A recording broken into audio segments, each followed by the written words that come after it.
Hello friends, কেমন আছেন সবাই? আশা করি ভালো আছেন। তো আমি আজকে আপনাদেরকে দেখাবো ফটোশপ বাংলা টিউটোরিয়াল সম্পর্কে একটি ভিডিও। জাস্ট এখানে আপনি ফটোশপের সকল কাজ সম্পর্কে আমি আপনাদেরকে টিউটোরিয়াল করে দেখাবো স্টেপ বাই স্টেপ। তো আজকে আমি আপনাদের সামনে যে ভিডিওটি নিয়ে বা যে বিষয়টি নিয়ে আলোচনা করব সেটি হলো ফটোশপের প্রথম ইন্টারফেস সম্পর্কে আমি আজকে আলোচনা করব। কোনটার কী নাম এবং উপরেরটার কী নাম, পাশের কোন অপশনটার কী নাম, এগুলো সম্পর্কে আজকে আলোচনা করব। আর তারপরে স্টেপ বাই স্টেপ সব কিছু কাজ করে দেখাবো একটার পর একটা, তারপরে আপনারা বুঝতে পারবেন। আশা করি আমার সঙ্গে থাকুন, তাহলে অবশ্যই আর একবার সবগুলো ভিডিও দেখেন, তারপরে বুঝতে পারবেন। আস্তে আপনিও ফটোশপ দিয়ে সব কাজ করতে পারবেন, আপনিও গ্রাফিক ডিজাইনার হতে পারবেন। হ্যাঁ, তো চলুন কথা না বাড়িয়ে আমি ফটোশপটা ওপেন করতেছি। ওপেন করার পর আমার এরকম একটা অপশন আসবে। অপশন আসার পর এখন আমি আপনাদেরকে সব কিছু আলাদা আলাদা সব কিছুর সাথে পরিচয় করে দেব।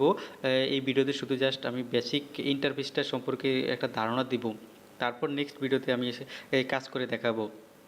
তো উপরে এটা ওপেন করার পর উপরে যে আপনারা অপশনটা দেখতেছেন এটাকে বলা হয় মেনু বার, ঠিক আছে?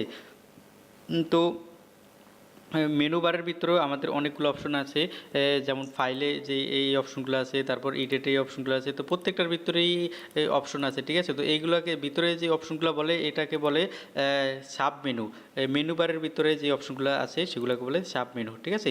আর এই 2 নম্বরে যে অপশনগুলো দেখতেছেন এটাকে বলে অপশন বার, ঠিক আছে? তো অপশন বারের কাজ কি? অপশন বারের কাজ আমি আপনাদেরকে বলতেছি। আগে এই পাশে আসেন। এই পাশে যেই ইয়েটা দেখতেছেন এটাকে বলে টুল বার, ঠিক আছে? যে অপশনটা দেখতেছেন এটাকে বলে টুল বার। তো টুল বারের সাথেই অপশন বারের কানেক্ট। তো আপনি টুল বারের কাজ করতে যাবেন তাহলে অপশন বার অবশ্যই অপশন বার চেঞ্জ হবে, অপশন সিলেক্ট করে নিতে হবে। তো যখন আমি এখান থেকে এই ক্রপটা সিলেক্ট করি, ক্রপটা সিলেক্ট করার পর এখান থেকে অপশনটা চলে আসবে। এই অপশন থেকে আপনি চেঞ্জ করতে পারবেন, কতটুকু সাইজ নেবেন, কতটুকু বড় করবেন, কতটুকু ছোটো করবেন, আর অনেক কিছু, ঠিক আছে? তো এটার সাথে এই অপশন বারের সাথে অবশ্যই কানেক্ট আছে। আপনি টুল বারের কাজ করতে গেলে অপশন বার অবশ্যই দরকার আছে, ঠিক আছে? তো আশা করি বুঝতে পেরেছেন অপশন বারের কাজ কি আর এটা কিসের জন্য।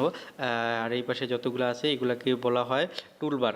তারপর এই পাশে আসেন। এই পাশে আসার পর যে অপশনটা দেখতেছেন এটাকে বলে অপশন প্যালেট। এটাকে বলা হয় অপশন প্যালেট, ঠিক আছে? এবার জাস্ট আমি আপনাদেরকে এগুলার কোনটার কি নাম সেগুলো দেখাবো। আগে দেখাচ্ছি। আপনি এই যেই অপশনটা দেখতেছেন এটা যদি আপনি ছোট করতে চান তাহলে ছোট করতে পারবেন, ছোট করার জন্য এখানে ক্লিক করবেন। আর যদি এটা বড় করতে চান তাহলে বড় করার জন্য এখানে ক্লিক করবেন, ঠিক আছে?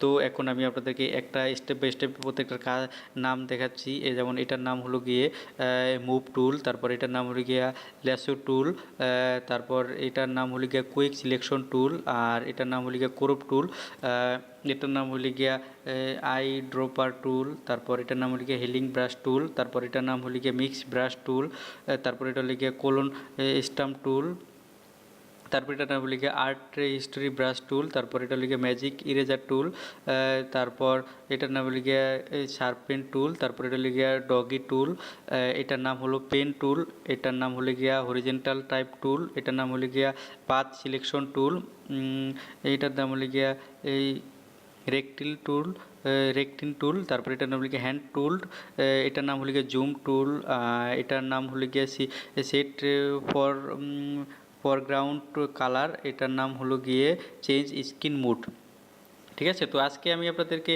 জাস্ট এইগুলোর নাম বলেছি। তো এটা নেক্সটের ভিডিওতে আমি এটা কোনটার কী কাজ, কোনটা দিয়ে কী কাজ করতে হয় সবগুলোই দেখাবো, স্টেপ বাই স্টেপ প্রত্যেকটারই দেখাবো। তো একটা ফটোশপের কাজ করতে গেলে মোটামুটি সব কিছুরই ধারণা থাকা উচিত, কোনটার কী নাম, কোনটা দিয়ে কী কাজ, আসলে সবগুলোই আপনারা বুঝতে পারবেন।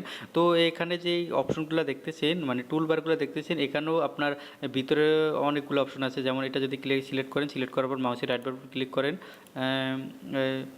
সরি এটা না, আপনি যদি ক্রপটা সিলেক্ট করেন, ক্রপটা সিলেক্ট করার পর মাউসের রাইট বাটন ক্লিক করে দেখুন এই ক্রপের ভিতরেও অনেকগুলো অপশন আছে, ঠিক আছে? তো কোনটা দিয়ে কোন কাজ সেটাও আমি আপনাদের দেখাবো। তারপর এটা যদি সিলেক্ট করেন, হ্যাঁ, দেখুন এটা যদি সিলেক্ট করেন, সিলেক্ট করার পর মাউসের রাইট বাটন সিলেক্ট করে, এটা তো অনেকগুলো অপশন আছে। তারপর প্রত্যেকটার ভিতরেই দুইটা তিনটা করে অপশন আছে। টেক্সটের ভিতরে আসেন, হরিজেন্টাল টাইপ টুল, এখানেও টেক্সটের ভিতরে চারটা অপশন আছে। তো প্রত্যেকটার ভিতরেই আলাদা আলাদা অপশন আছে, এগুলার কোনটার কী কাজ, কীভাবে কাজ করতে হয় আমি আপনাদেরকে স্টেপ বাই স্টেপ কাজ করে দেখাবো। আপনারা আমার সব ভিডিওগুলো দেখেন, তাহলে বুঝতে পারবেন এবং প্রফেশনালভাবে ফটোশপের কাজ করতে পারবেন।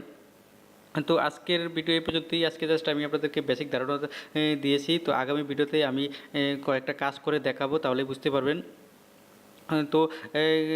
তো আমার ভিডিওটা যদি ভালো লেগে থাকে তাহলে আমার চ্যানেলটি সাবস্ক্রাইব করবেন এবং আমার ভিডিওতে লাইক কমেন্ট শেয়ার দিতে ভুলবেন না। তো আজকে ভিডিও এই পর্যন্তই। ধন্যবাদ সবাইকে।